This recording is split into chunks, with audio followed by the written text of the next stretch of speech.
You are now listening to the War Rapport.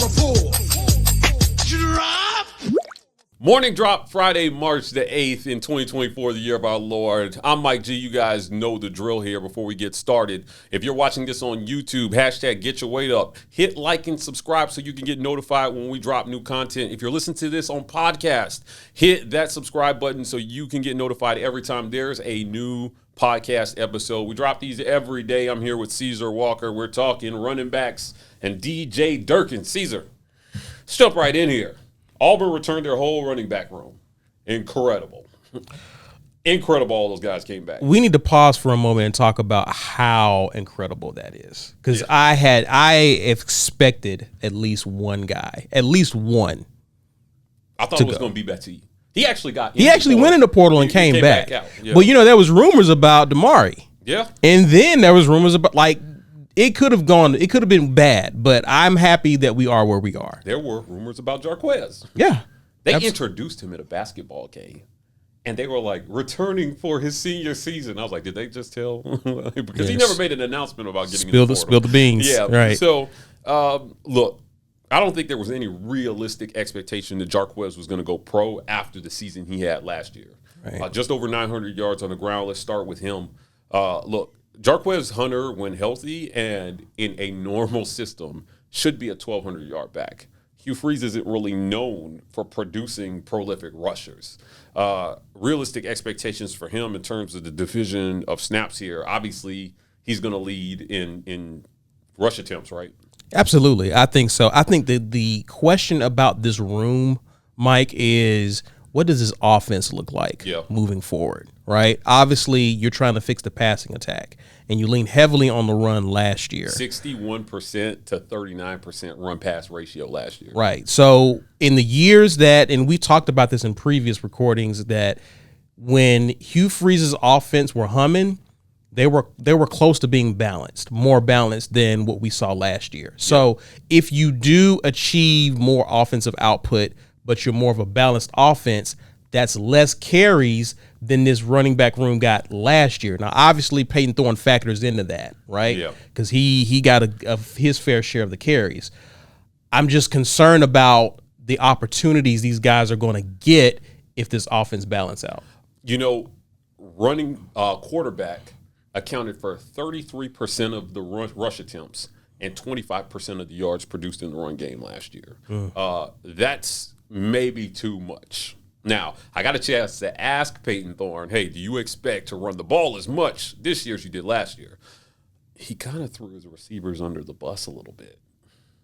In my opinion, he threw last year's receivers under the bus. He said, well, with the weapons we have this year, I don't expect to have to run it as much. Now, I'm not so sure the receivers were as much the problem as the system and the tug of war between Hugh Freeze and Philip Montgomery was. But certainly, I think that this running back room is going to be happy with a share of those carries going to them rather than going to the quarterback. Now, I think also, to add to the previous point about that is that if you have improved the passing attack, then you're forcing teams to play you more evenly, right? You're not cheating up looking for Jarquez, Damari, and Peyton Thorne, all those guys. You now have to defend the receivers, right? So, which means you have less people in the box, which gives these running backs, when their number is called, better opportunities to make some plays, right? Yeah. And so, it depends on how you look at it. You're going to have to make the most of your opportunities, especially if this offense improves. Yeah, yards per carry, I think, is the stat that Hugh Freeze is most interested in. Are you averaging over 5 yards a carry? Anything under that in this league, you're in trouble in the run game. For sure.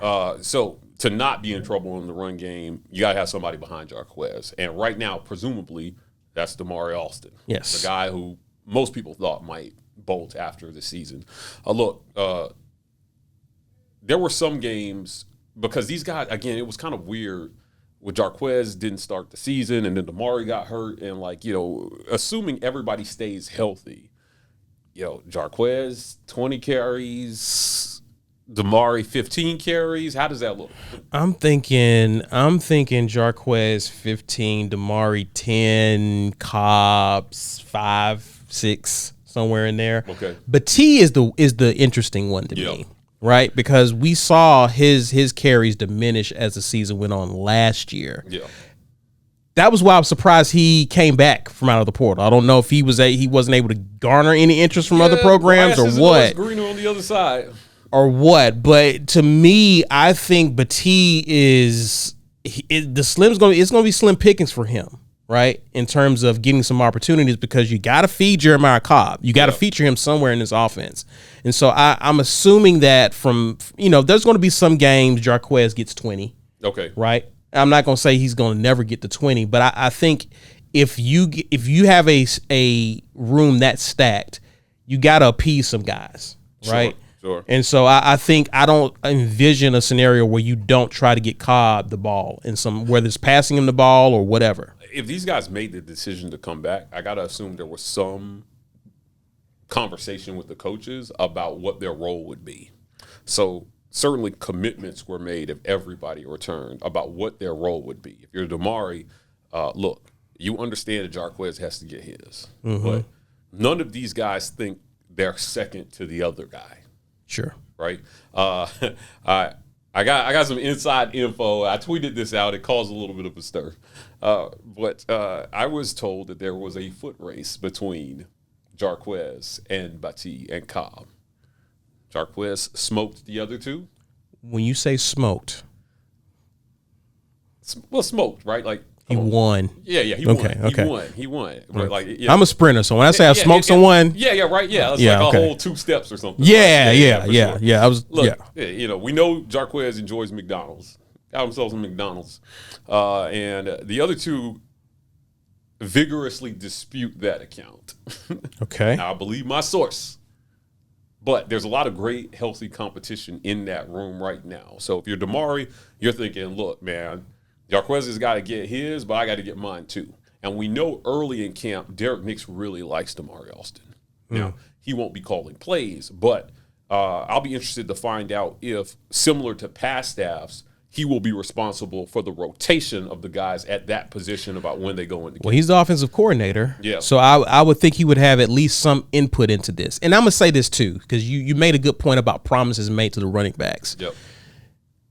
Hugh Freeze has a guy on his staff who understands Hugh Freeze. Yep. His expectations, what the offense needs to look like. I think it's one thing to make a promise to these guys. It's another thing to deliver. Yep. And now that you are putting together a staff to build your offense that you want to run at Auburn and the offense that you expect to see, you can now begin to see where these guys fit. I think it may have been difficult to see that last year, especially with all the other stuff that was going on off the field, injuries, whatever the case may be. I think that you're in a better position to truly integrate these guys into your offense so that your offense is more productive, but they can also produce as well. Quickly, let's talk about Battie and Cobb. Battie, obviously, he's going to get most of his touches, I assume, on special teams, right? But they'll mix him in there as a change of pace back. Sure. He may catch some passes out of the backfield. But Cobb was actually really good catching passes out of the backfield last year. How does the youngster factor in here, too? Because you got to keep him happy as well with that free transfer sitting out there. Well, he's also been in our strength and conditioning program at least a year now, right? A year or two. Early enrollee, yeah. Yeah, so this is 2 years. So, he was used in kind of like speed sweep situations, running around the edge, catching passes. I'm pretty sure he wants to run between the tackles a bit and prove what he can do, just like Battie wanted to prove what he can do. So I'm looking forward to see them use him in various situations other than kind of like a utility running back, right? He wants to be kind of an everything type of a running back. So I'm curious to see if they use him either, first down situations, short yardage situations. I think he wants to prove that he can be that type of guy. So I want to see him get that opportunity. Yeah, it's going to be interesting to see with him, right? Because obviously he would know the two guys in front of me are my senior, and they decided to come back. So there's some at least expectation that he's going to take a back seat to them at least initially. Sure. With the opportunity to move up, should there be injury or somebody not playing well. You got 2 to 3 guys who won't be there the year after. Sure. So if I'm Cobb, why would I? You didn't bring in a running back last year either. You didn't bring in a running back. So if anyone can afford to wait their turn, it's Cobb. Yeah. Right. Sure. So, but at the same time, you don't want to just sit on the bench in year 2 as well. So they got to figure out something for him. Look, great discussion. We're going to talk a little DJ Durkin, but before we do, here's a word from Manscaped. 2024 is here in full swing, and that means it's time for our New Year's resolution check-in with our friends at Manscaped. Newsflash, it's never too late to level up your grooming game and keep your bush tamed. Manscaped's new Lawnmower 5.0 Ultra is every man's cheat code to look good, feel good, and turn the page on confidence this year. Whether you're going for a trim or that clean-shaven look, this trimmer has you covered. Trusted by over 10 million men worldwide, now is your time to get a grip on your grooming with our exclusive offer. Go to manscaped.com and use code Rapport for 20% off plus free shipping. The ball has dropped, but don't drop the ball on your balls. Manscaped. Definitely don't drop the ball on your balls. I trip out every time we got to do that Manscaped read. It's amazing. They're one of our most amazing sponsors. For sure. No offense, Goldens, but like we don't need any in Ray balls. True. Yeah, right. So let's talk DJ Durkin for a second here. DJ Durkin takes over for Ron Roberts. This man, nobody can accuse DJ Durkin of not being able to get a job. This man can find a job. He can find a job in a recession. He's recession-proof. DJ Durkin is the new defensive coordinator. He takes over for a defensive coordinator that produced a pretty good defense last year, I would say. Yeah. But it seems like Auburn has been making controversial hires for a little bit here, right? Hugh Freeze obviously came with his baggage. Ron Roberts left amidst a little bit of a cloud, right? Yeah. There were some things going on there, I think, between him and some other coaches and some players. So he was highly encouraged to move on. You know, our sources told us. And now DJ Durkin is here, and he's got a past, right? Sure. Let's talk about culture, Caesar. What kind of culture change do we expect with DJ Durkin here in year 2 of the Hugh Freeze era? Well, to answer that, we do have to acknowledge why he's even at Auburn in the first place. Yep. Because you had a defensive coordinator, Ron Roberts, who produced on the field. I know a lot of Auburn fans are still a little salty about the 4th and 31 in the Iron Bowl, but for the most part, Auburn's defense wasn't the Achilles heel of that team.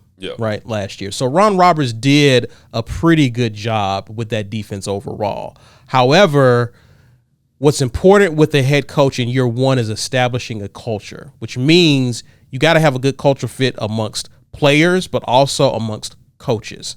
And for whatever reason, Ron Roberts didn't appear to be the culture fit that we needed moving forward. That's saying the least. So, look, isn't this a guy that Saban wanted to hire?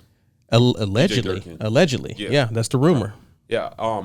And, I mean, streets are saying since he couldn't hire him, he just retired. He was like, I can't get who I want anymore, so I'm just going to retire.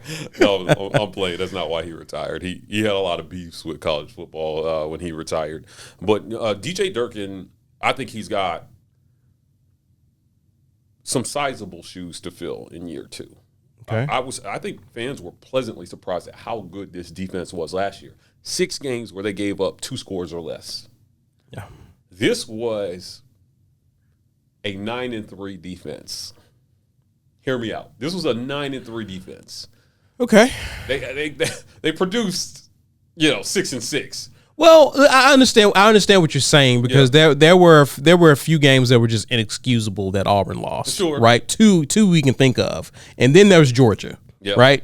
Your defense did just enough to be in striking distance with Georgia. Yeah, so I'm not mad at that. That's not a hot take in my opinion. Okay. Yeah. I just think, they did really well, and DJ Durkin is going to come in here. And in year 2, if Auburn is going to hit the over, Vegas set the over at 7.5.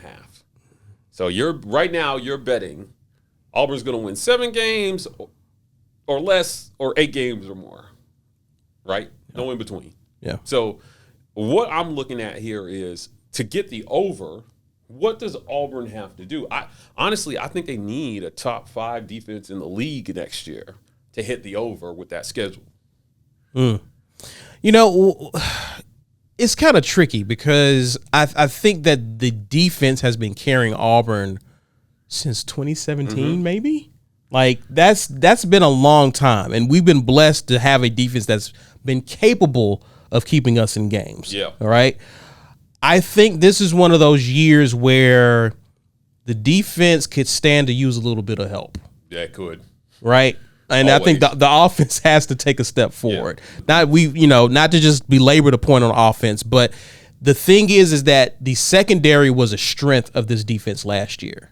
You're replacing a lot of guys. DJ James, Jalen Simpson, gone. Those guys, they were just in the combine. Nehemiah Pritchett, like you're a lot of experience, a lot of snaps that you're losing out of that backfield, which means you got to have some help up front. And that's one of the reasons why A&M's defense last year under DJ Durkin was one of the tops in the league, because despite having poor secondary play, not saying Auburn's going to have poor secondary play this year, but despite having poor secondary play at A&M, you had such a good front seven to where the defensive numbers didn't look bad, when you look at them for A&M, because they were so dominant up front. Yeah. Not saying that Auburn's defense has to be dominant, because you're replacing some bodies up front too with Auburn this year, but DJ Durkin has been known to have impressive front sevens. Yeah. I'm looking for him to at least get us a jump start to improving our run defense, because that we were kind of porous at times in run defense last year and years prior. If we can improve the run defense in year one, I think that helps Auburn out a ton, in my opinion. Yeah, I like that. I also am going to go with pass rush in year two. Sure, 100%. Don't leave these DBs on an island. Sure. At the end of the day, if you can get a pass rush, a lot of things will go right on defense for you when the quarterback is operating under pressure, or your defensive line is in the backfield disrupting that run game at the point of handoff. Agreed. So it'll be interesting to see what Durkin can produce. Look, he had the best pass defense in the league last year at A&M. Yeah. Right? He had, I think, the second best run defense in the league at A&M last year as well, too.